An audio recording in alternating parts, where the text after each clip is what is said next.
શું ગુજરાતના સરકારી કર્મચારીઓને ફરીથી વર્ક ફ્રોમ હોમની સુવિધા મળશે? પશ્ચિમ એશિયામાં યુદ્ધની સ્થિતિ અને વધતા ઈંધણ સંકટ વચ્ચે એક મોટો નિર્ણય લેવાય તેવી શક્યતા દેખાઈ રહી છે. જી હા મિત્રો, ધી ગુજરાત સચિવાલય ફેડરેશન દ્વારા મુખ્યમંત્રી ભૂપેન્દ્ર પટેલને એક મહત્વનો પત્ર લખવામાં આવ્યો છે.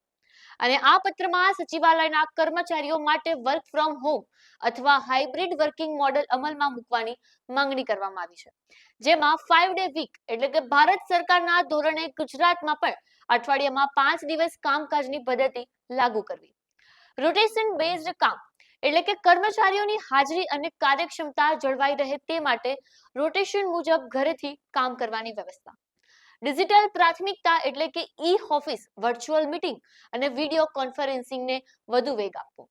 ફેડરેશનનું કહેવું છે કે કોરોના કાળમાં આ પદ્ધતિ સફળ રહી હતી.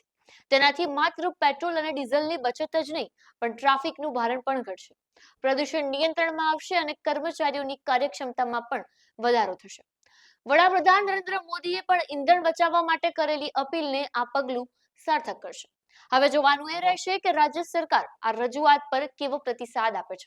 શું તમને લાગે છે કે સરકારી કચેરીઓમાં વર્ક ફ્રોમ હોમ અસરકારક સાબિત થશે? તમારું શું માનવું છે આ વિશે કોમેન્ટ બોક્સમાં જરૂરથી જણાવજો. આપના પોતાના પ્લેટફોર્મ લલકારને લાઈક કરો, ફોલો કરો, સબસ્ક્રાઇબ કરો અને શેર કરો.